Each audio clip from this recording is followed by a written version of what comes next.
আপনি কখন ভাইরাল হবেন। আসলে কে কখন ভাইরাল হবে এটা কেউ জানে না, কেউ বলতে পারে না। আপনি নিয়মিত ভিডিও আপলোড করে যান, হঠাৎ কবে একদিন যে আপনি একটি ভিডিওতে ভাইরাল হয়ে যাবেন নিজেও জানেন না। তো ভিডিও ছাড়তে থাকুন। আপনি কি ভাইরাল হতে চান? যদি আপনি ভাইরাল হতে চান, ডানে বামে আপনি না তাকিয়ে শুধু ভিডিও আপলোড করে যান নিয়ম মেনে, ফেসবুকের গাইডলাইন্স মেনে, তাহলে দেখবেন হঠাৎ একদিন আপনি ভাইরাল। এটা ভেবে ভিডিও আপলোড করা বন্ধ করবে না। যেমন আপনি যে টাইমে ভিডিও ছাড়েন তার থেকে 20 মিনিট বা 30 মিনিট পার হয়ে গেছে বেশি। তো এখন আপনি কি করবেন? এখন আপনার উচিত হচ্ছে ভিডিও তৈরি করে ছেড়ে দেওয়া, ফেসবুকে অ্যাক্টিভ থাকা। যেমন আমি আজকে দেরি হয়ে গেছে, তারপর ওই যে ভিডিও ছেড়ে দিলাম। যে কোনো পরিস্থিতিতেই কিন্তু আপনাকে ফেসবুকে অ্যাক্টিভ দেখাতে হবে। আর এই অ্যাক্টিভ দেখানোর জন্য আপনাকে নিয়মিত ভিডিও আপলোড করতে হবে। যতই আপনার সময় পার হয়ে যাক, ভিডিও আপলোড করা কখনোই বন্ধ করবেন না। নতুন অবস্থাতে আপনারা কি করেন? ভিডিও, যে কোনো একটা ভিডিও তৈরি করে আপলোড করে দিতে পারলেই মনে হয় আপনারা বেঁচে যান। মনে করেন যে এটা থেকেই কিন্তু আমরা সফল হব। না, আসলে আপনাকে কি করতে হবে? আপনার ক্যাটাগরি অনুযায়ী ভিডিও তৈরি করে আপলোড করতে হবে, তবেই কিন্তু আপনি ফেসবুক থেকে সফল হবেন। অনেকেই মনে করেন ফেসবুকে সব ধরনের ভিডিও ছাড়া যায়। হ্যাঁ, আমি বলি কি, সব ধরনের ভিডিও ছাড়তে আপনাকে কোনো নিষেধ করা হয়নি, কিন্তু আপনি প্রথমত যে ধরনের ভিডিও নিয়ে কাজ করবেন সেই একই ধরনের ভিডিওই আপনি ছেড়ে যাবেন। যারা ফেসবুকের কিছুই বোঝেন না কিন্তু ফেসবুকে কাজ করতে চান, তাদেরকে বলি আপনাদের কিছু বোঝাও লাগবে না। শুধু আপনারা নিয়মিত নিজের ভয়েস দিয়ে নিজের অরিজিনাল ভিডিও তৈরি করে ফেসবুকে আপলোড করে যান এবং অ্যাক্টিভ থেকে যান, তাহলেই হবে। আর কিছু বোঝা লাগবে না। ভিডিওতে ভিউজ কিভাবে বাড়ে জানেন? আপনি অন্যের ভিডিও যত দেখবেন তত আপনার ভিডিও অন্যের মাঝে পৌঁছে দেবে ফেসবুক। আর এইভাবেই কিন্তু ভিডিওর ভিউজ বাড়বে। যে যত অ্যাক্টিভ তার তত ভিউজ। নতুন অবস্থাতে যেভাবে আপনি আপনার পেজে ফলোয়ার নিয়ে আসবেন। ধরুন আমার ভিডিওটা আপনার সামনে গেছে, আমার ভিডিওতে আপনি কমেন্ট করুন এবং আমার কমেন্টের নিচে যারা কমেন্ট রেখে গেছে তাদের ওই কমেন্টে রিপ্লাই কমেন্ট করুন। আর এইভাবে আমার বন্ধুগুলো আপনি নিয়ে যান, ফলোয়ার বাড়িয়ে নিন। আপনি কি এঙ্গেজমেন্ট বাড়াইতে চান? তাহলে অন্যের ভিডিওটা বেশি বেশি দেখুন, সেখানে কমেন্ট করুন, রিপ্লাই কমেন্ট করুন এবং লাভ রিয়েক্ট দিয়ে যান।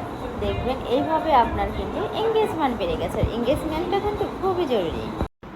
আপনি যদি ফেসবুক থেকে সফল হতে চান তাহলে আপনাকে পরিশ্রম করতে হবে এবং পরিশ্রম করে সুন্দর সুন্দর ভিডিও তৈরি করতে হবে এবং নিয়মিত সেটাকে আপলোড করতে হবে। তবেই আপনি ফেসবুক থেকে দ্রুত কিন্তু সফল হতে পারবেন। আপনি কি জানেন ফেসবুকে কোন দুটো জিনিস, একটি হচ্ছে ফেসবুকে উপরে উঠতে সাহায্য করে আর একটি হচ্ছে ডাউন করতে সাহায্য করে। তার যেটা উপরে উঠতে সাহায্য করে সেটা হচ্ছে আপনার পরিশ্রমতা, আর আরেকটি যেটা নিচে নামতে সাহায্য করে সেটি হচ্ছে অলসতা। যে কারণে আপনি ফেসবুক থেকে এখনও সফল হতে পারেননি সেটি হচ্ছে ভিডিও তৈরি করার ক্ষেত্রে অবহেলা করার কারণে এবং ভিডিও ছাড়ার ক্ষেত্রে অবহেলা করার কারণে। এই দুটো কারণে আপনি এখনও কিন্তু ফেসবুক থেকে সফল হতে পারেননি। আপনি কি জোর গলায় বলতে পারেন যে আমি নিয়মিত ফেসবুকে এই কাজটা করেছি তারপরে আমি সফল হতে পারিনি? কোন কাজটা জানেন? যে আপনি একদিনও ভিডিও আপলোড করার ক্ষেত্রে আপনি অ্যাবসেন্ট করেননি, আপনি নিয়মিত ভিডিও আপলোড করে গেছেন, তারপরেও কিন্তু আপনি ফেসবুক থেকে সফল হতে পারেননি। এটিকে আপনি বলতে পারবেন? যে কারণে কন্টেন্ট মনিটাইজেশন পেতে কিন্তু আমাদের অনেক সময় লেগে যায়।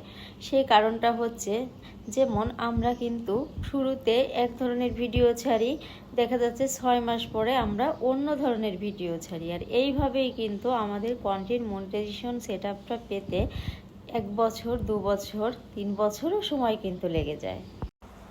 ফেসবুকে যদি আপনি ভালো ফলাফল পেতে চান তাহলে আপনাকে রেগুলার মেনটেন করে ভিডিও আপলোড করতে হবে। আপনি একই টাইমে সেম প্রত্যেক দিনই কিন্তু আপনাকে ভিডিও আপলোড করতে হবে, তাহলে দেখা যাচ্ছে আপনি কিন্তু এখান থেকে ভালো ফলাফল পাবেন। যারা এখনও পর্যন্ত ফেসবুকে সফল হতে পারেনি তাদেরকে একই কথা বলবো যে আপনারা অন্তত পক্ষে 2 মাস একই ধরনের একই ক্যাটাগরিতে ভিডিও আপলোড করে যান, দেখবেন আপনি দ্রুতই কিন্তু সফল হবেন। যদি সফল না হন তাহলে আমাকে কমেন্ট করে যা ইচ্ছা সেটা বলে যাবেন। কারা ফেসবুক থেকে দ্রুত সফল হয় জানেন? যারা একটা পেজ খোলার শুরুতেই একই ধরনের ভিডিও তৈরি করে যায় এবং শেষ পর্যন্ত একই ধরনের ভিডিও তৈরি করে, তারাই কিন্তু দ্রুত সফল হয় এই ফেসবুক থেকে। ভিডিওতে বেশি ভিউজ হওয়ার আরও একটু কারণ রয়েছে, সেটি হচ্ছে যারা এক ক্যাটাগরি নিয়ে কাজ করে। এক ক্যাটাগরি নিয়ে কাজ করলে ফেসবুক ওই ক্যাটাগরির লোকের কাছে তার ভিডিওটা বেশি পৌঁছে দেয়, এই জন্য বেশি ভিউজ হয়। আপনি কি করবেন? আগে কি ফলোয়ার্স বাড়াবেন নাকি ভিডিওতে ভিউ জানবেন? তো আমি মনে করি কি আপনি আগে ফলোয়ার্স না বাড়িয়ে ভিডিওতে ভিউ জানার চেষ্টা করুন। আপনি সুন্দর সুন্দর কন্টেন্ট তৈরি করুন যাতে করে লোকজন বেশি আপনার ভিডিওটা দেখে এবং আপনার বেশি ভিউ যায়, তাহলেই কিন্তু আপনি সফল হতে পারবেন। এই ফেসবুকে তারাই টিকে থাকে যারা ধৈর্য ধরে ফেসবুকে কাজ করে, কোনো অলসতা করে না, নিয়মিত ভিডিও আপলোড করে ফেসবুকে অ্যাক্টিভ থাকে এবং তারাই দ্রুত সফল হয়।